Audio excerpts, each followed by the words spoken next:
di balik layar selalu ada diskusi Ya, berbisik.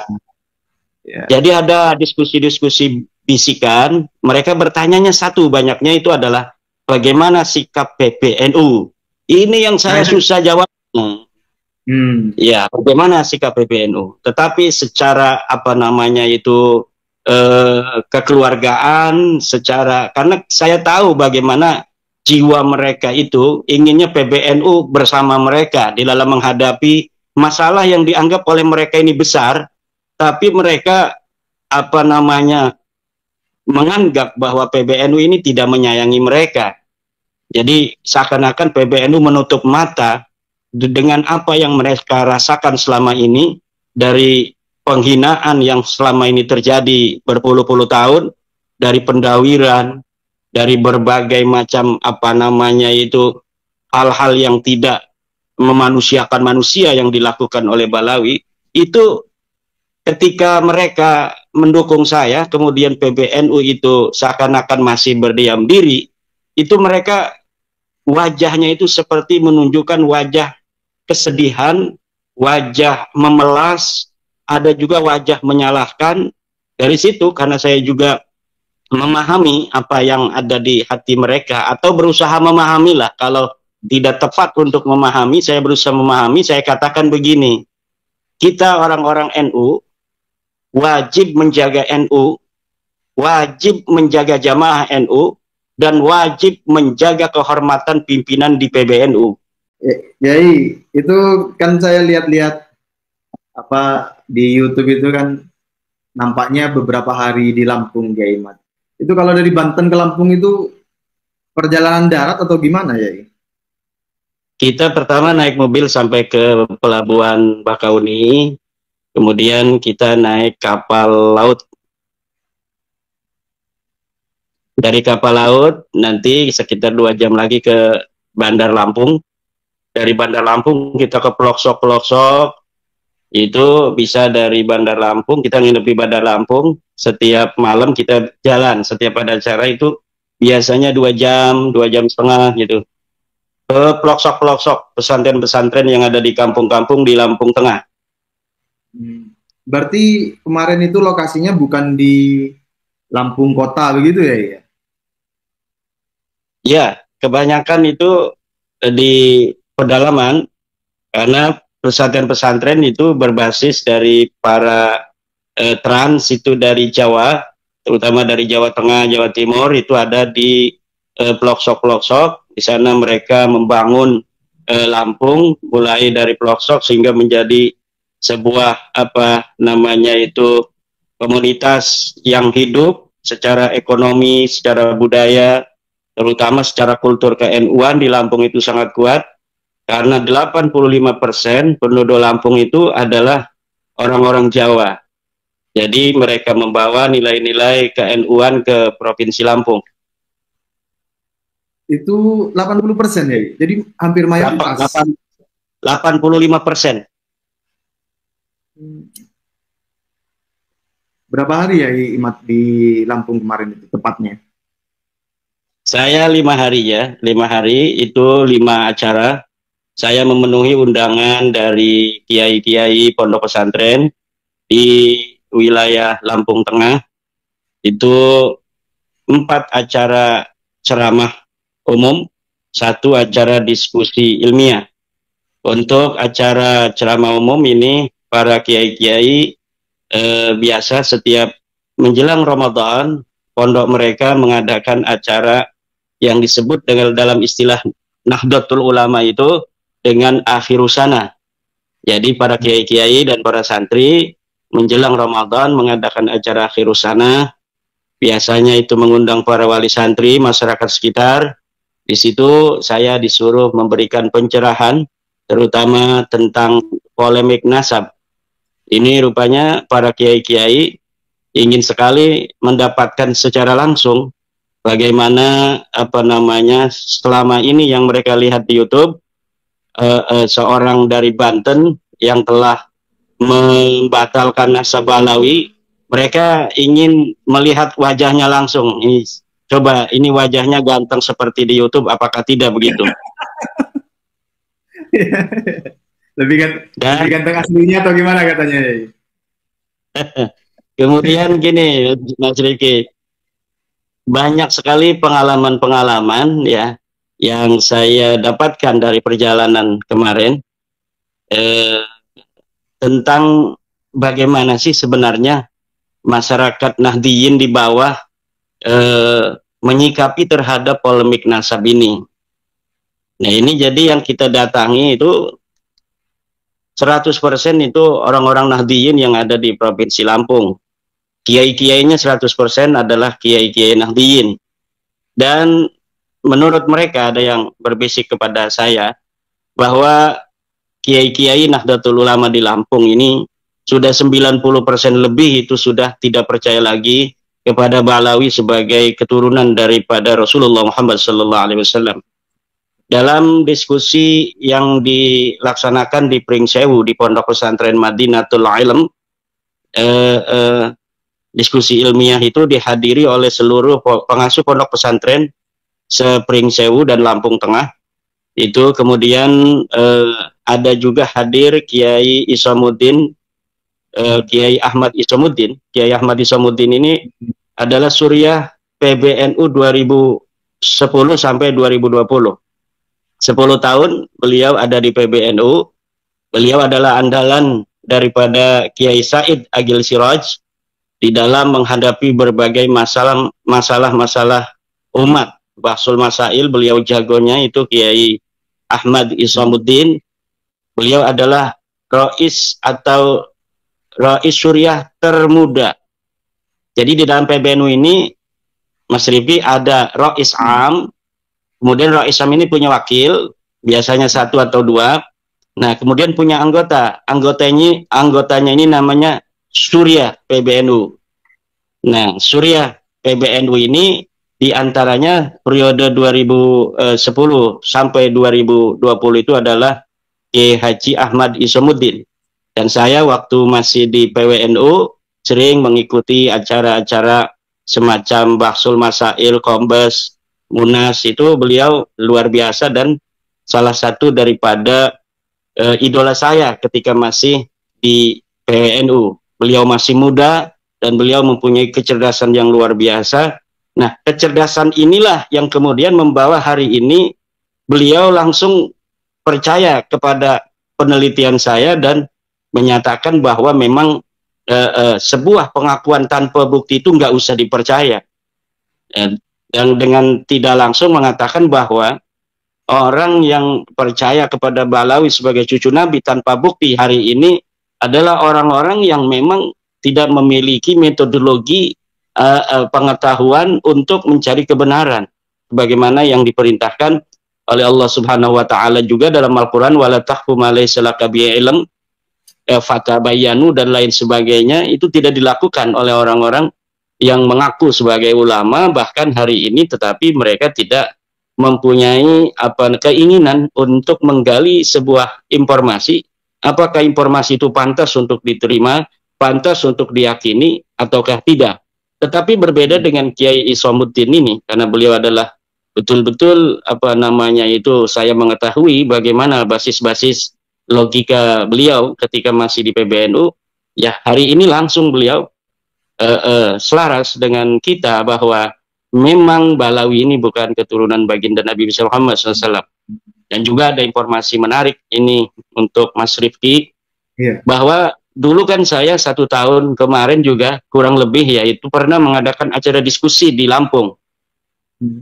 Berbeda sekali diskusi tahun ini dengan diskusi tahun kemarin itu. Kalau tahun kemarin itu yang hadir orang-orang NU masih banyak yang bertanya macam-macam. Dalam hatinya masih gundah gulana, bahkan nyerempet menyalahkan saya dan lain sebagainya. Tapi kemarin saya lihat yang hadir itu kiai-kiai pondok pesantren Pringsewu dan Lampung Tengah, itu kayaknya udah 100% semuanya sebenarnya tidak percaya pada Balawi sebagai cucu Nabi, cuma mengadakan dialog dan diskusi ilmiah itu hanya sebagai ingin menguatkan apa yang ada di kesimpulan di otak dan hati mereka saja.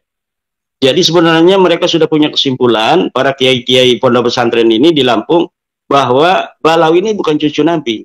Kalau saya kan mengadakan diskusi itu, untuk agar ini para pengasuh pondok pesantren yang masih ada keraguan di hatinya kemudian bisa untuk bertukar dalil, bertukar informasi. Coba sih yang mengatakan bahwa Balawi ini masih diakui sebagai cucu Nabi, mana dalilnya? Kan kita memerlukan itu agar kita bisa juga untuk menjawabnya nanti. Tapi ternyata kemarin itu ciples tidak ada.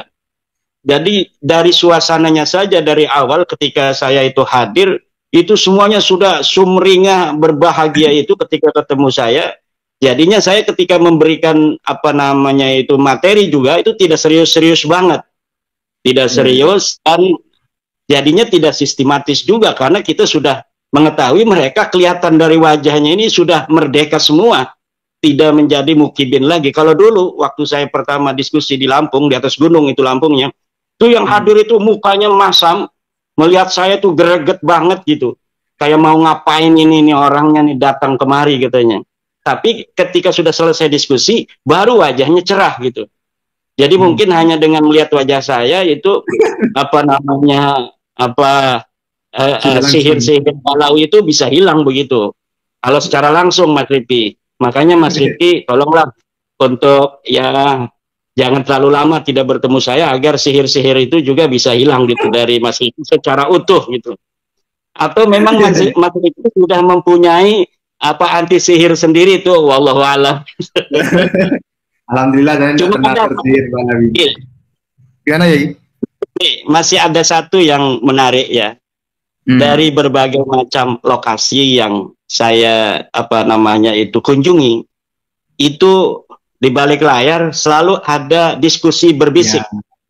Jadi ada diskusi-diskusi bisikan, mereka bertanyanya satu banyaknya itu adalah bagaimana sikap PBNU. Ini yang saya susah jawabnya. Ya, bagaimana sikap PBNU? Tetapi secara apa namanya itu kekeluargaan, secara karena saya tahu bagaimana jiwa mereka itu inginnya PBNU bersama mereka di dalam menghadapi masalah yang dianggap oleh mereka ini besar, tapi mereka apa namanya menganggap bahwa PBNU ini tidak menyayangi mereka. Jadi seakan-akan PBNU menutup mata dengan apa yang mereka rasakan selama ini dari penghinaan yang selama ini terjadi berpuluh-puluh tahun, dari pendawiran, dari berbagai macam apa namanya itu hal-hal yang tidak memanusiakan manusia yang dilakukan oleh Balawi. Itu ketika mereka mendukung saya, kemudian PBNU itu seakan-akan masih berdiam diri, itu mereka wajahnya itu seperti menunjukkan wajah kesedihan, wajah memelas, ada juga wajah menyalahkan. Dari situ karena saya juga memahami apa yang ada di hati mereka atau berusaha memahami lah, kalau tidak tepat untuk memahami, saya berusaha memahami, saya katakan begini, kita orang-orang NU wajib menjaga NU, wajib menjaga jamaah NU, dan wajib menjaga kehormatan pimpinan di PBNU. Adapun di dalam masalah organisasi, apapun yang kita rasakan, kita harus tetap sam'an wa ta'atan secara organisatoris ke PBNU. Jangan sampai kita hanya karena masalah-masalah yang kita anggap besar, namun menurut PBNU itu tidak besar, menurut kita itu masalah penting, menurut PBNU itu bukan masalah penting, lalu kita dengan semena-mena menyalahkan pimpinan kita.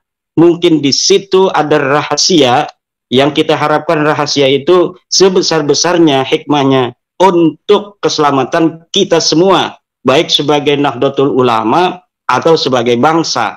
Tetapi kita dalam organisasi tegak lurus, dalam organisasi kita ikut PBNU, dalam organisasi kita ikut ketum, tapi dalam masalah Balawi kita jangan ikut madhab husnudon. Bahaya itu kalau kita ikut madhab husnudon. Dalam Balawi kita ikut madhab dalil saja, yang sudah ada di dalam buku Ulama Nusantara Menggugat Nasab Palsu, 690 halaman lebih, yang mamlu'atun bid-dalail, yang telah dipenuhi dengan dalil-dalil. Disitulah kita akan apa namanya bersama-sama berjalan di dalam masalah Balawi. bahwa Balawi telah nyata bukan sebagai keturunan baginda Nabi besar Muhammad SAW, siapa orang yang hari ini masih mempercayai Balawi sebagai keturunan Nabi, maka dia yang tidak akan selamat dari kejelekan Balawi. Sampai saya, Mas Rifki, bercanda-canda di situ dengan banyak pengurus-pengurus PCNU. Kata saya, ini pengurus-pengurus di sini yang hadir di sini, yang majang foto saya dengan foto Gus Ketum itu beda tentang Balawi. Ada kiai yang ada fotonya Gus Ketum, ada kiai yang punya foto saya, ada kiai yang punya foto Gus Ketum dan foto saya bareng. Itu yang akan kena jelekan Balawi adalah orang yang punya fotonya Gus Ketum. Ini nih madhab Nurdon ini. Nah, kalau yang punya foto saya, wah, ini madhab Imadiyah anti Balawi, nggak bisa didawir lagi, nggak bisa ditipu lagi, kan? Nah, yang bingung itu kiai yang punya foto saya juga punya foto Gus Ketum di Almenak. Wah, ini dua-duanya ada ini. Ini bab Husnudon ada, ini bab Imadiyah juga ada. Nah, ini jadi Habibnya jadi bingung itu yang mau dawir itu. Ini masalah dawir ini bukan hal yang tabu sekarang dibicarakan ini, Mas Rifki, karena memang ketika kita ke masyarakat itu semuanya terutama yang mereka bahas adalah tentang Kiai terima kasih sekarang nggak ada lagi Habib yang dawir gitu. Jadi seakan-akan bab ini hanya bab dawir saja gitu. Padahal kan kita sebenarnya ketika meneliti itu, Mas Rifki, itu masalah dawir itu saya nggak kepikir sama sekali. Yang saya kepikir itu adalah masalah penghinaan Bahar Smith di depan pengadilan kepada seorang kiai. Nah, ternyata di bawah ini pendawiran ini luar biasa. Mungkin saya kurang gaul di daerah-daerah Jawa dulu sebelum bab nasab ini ya.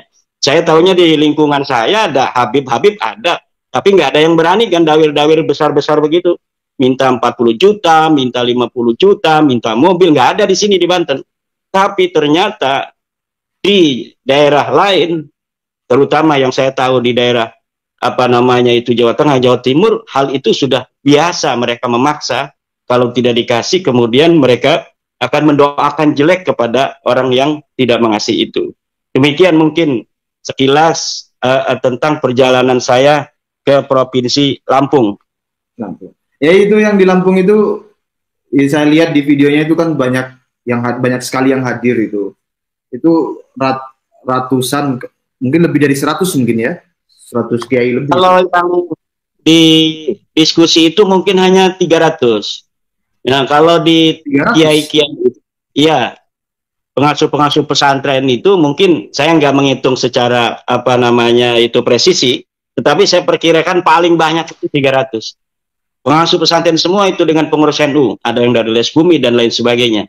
Tapi kalau acara masyarakat itu memang ribuan, karena kiai-kiai yang itu saya datangi kemarin, pondoknya pondok pesantren yang besar, mereka alumni dari pondok-pondok di Jawa, ada yang dari pelosok, ada yang dari Trenggalek dan lain sebagainya. Ada yang dari Kudus gitu, dari Mbak Arwani pesantren di Kudus, penghafal Al-Qur'an. Ya, jadi mereka memiliki sebuah otoritas di masyarakat tentang keagamaan, sehingga yang hadir itu bukan hanya santri dan bukan hanya wali santri, tapi masyarakat luas juga ikut hadir. Cuma ada beberapa pas acara itu memang dari mulai siangnya udah hujan terus-menerus sehingga sampai malam itu hujan. Jadi saya pun ceramah itu hujan-hujanan jamaah itu, tapi tidak mengurangi masyarakat tetap bertahan ya. Tetap, karena itu ingin melihat pembatal nasab katanya itu. Ya, artinya kalau kira-kira ya 200 kiai jumlahnya 200 kiai ke atas atau maksimal katakanlah 300 gitu, antusiasme tentang dialog nasab itu artinya tinggi ya. Bukan tinggi-tinggi lagi, bahkan ada pengurus Jatman Pusat yang ada di Lampung meminta saya mendadak ketika malam itu dia hadir, pengasuh pesantren, untuk menjadwal tambah 1 hari lagi. Aduh, kata saya enggak, iya di Lampung itu, tambah 1 hari lagi di Lampung, 1 acara lagi di pondok saya. beliau pengurus Jatman Pusat. Ya, karena memang Mbah Yaya Halwani pun ada di acara di Lampung. Jadi setelah saya ke rumahnya Kiai Haji Ahmad Isomuddin untuk bersilaturahmi, kemudian Mbah Halwani, ketua Jatman juga datang ke Dr. Isomuddin itu. Jadi kekuatan apa namanya di Lampung ini NU-nya luar biasa, baik dari struktur PCNU, PWNU maupun dari Banom-Banom semacam Jatman ini kegiatannya luar biasa gitu. Baik, jadi untuk apa namanya tentang Lampung kita geser dari Lampung, kita geser ke Surabaya ini, Yai. Ke isu ini saya sambil merokok karena sekarang rokok ini bukan hanya orang NU yang sudah menghalalkan, orang Wahabi pun sudah fatwa Ustadz Bajrai itu bahwa rokok halal. Ini menunjukkan bahwa apa yang selama ini diyakini oleh kiai-kiai NU bahwa rokok ini hukumnya makruh, hasil bahsul masail itu bahkan dihukumi oleh orang Wahabi sekarang bukan hanya makruh tapi halal katanya. Bahasa Wahabi itu halal dan haram saja tahunya kan, bahwa rokok itu adalah halal. Itu orang Wahabi sekarang. Jadi tidak relevan lagi kalau ada orang-orang Wahabi yang ngomong orang merokok itu adalah yang tidak pantas ilmunya untuk diikuti, karena ternyata orang Wahabi sendiri itu dalam fatwa-fatwanya tidak ada apa ijma kesepakatan bahwa rokok itu adalah haram. Tetap di dalam apa namanya itu Baklawi sendiri, bukan Baklawi, temennya Wahabi. Dalam Wahabi sendiri ada perbedaan pendapat, yaitu ada yang mengatakan halal, ada yang mengatakan haram. Kalau kita kan orang NU makruh. Di makruh itu adalah hati-hati tidak mengatakan mubah gitu. Makruh itu luar biasa. Kiai-kiai sudah senang merokok tapi mengatakannya cuma makruh bukan mubah. Tapi orang Wahabi beda.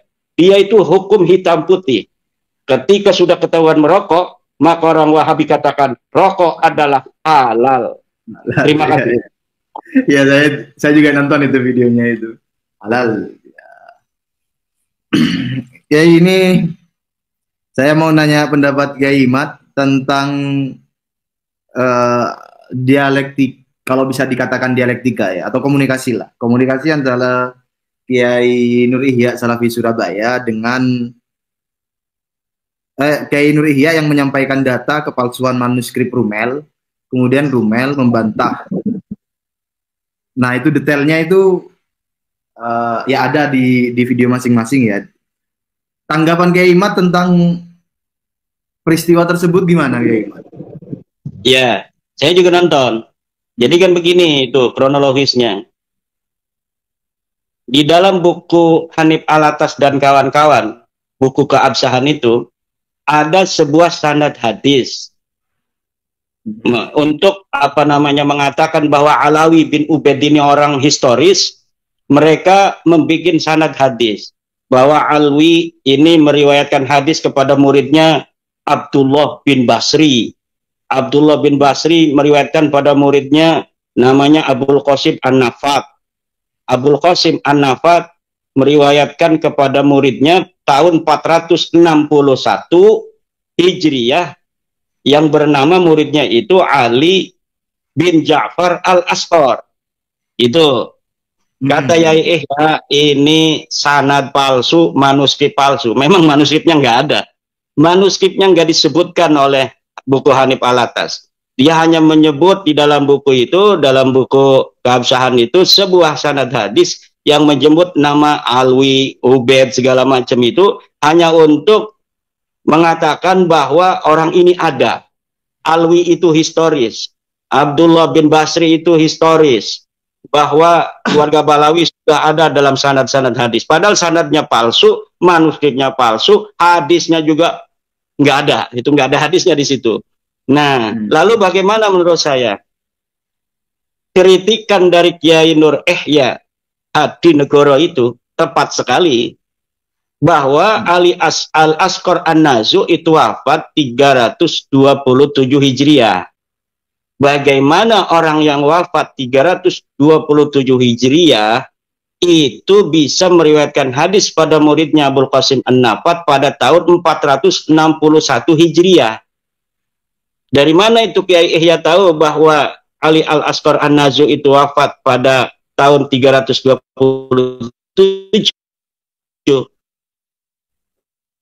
Ada manuskrip dari keluarga Ali Ar-Ridha yang kita bisa akses di keluarga Ali Ar-Ridha juga, bahwa Ali Al-Asqar yang anak daripada Ja'far Al-Kadzab itu wafat 327 Hijriah.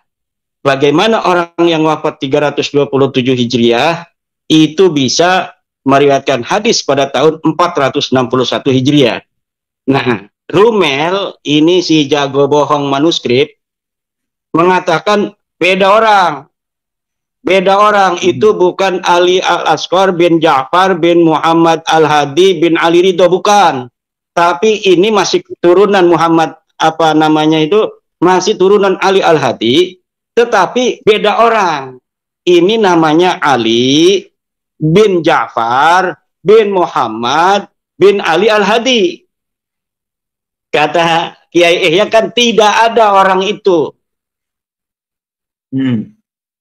Orang itu ahistoris, tidak ada dalam keluarga keturunan Ali Al-Hadi itu orang yang bernama Ali Al-Asqar Al-Balkhi, itu kata Rumel, yang anaknya daripada Ja'far, anak daripada Muhammad, anak daripada Ali Al-Hadi. Tidak ada itu.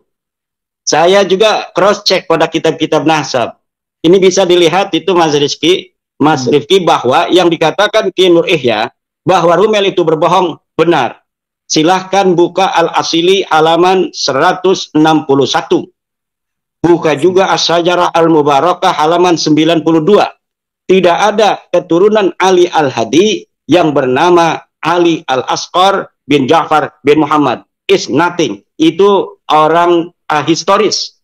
Tidak ada di dalam kitab-kitab nasab. Tidak ada di dalam sejarah. Kalau Rumel Abbas itu mau berbohongnya pakai data, silakan datanya sampaikan.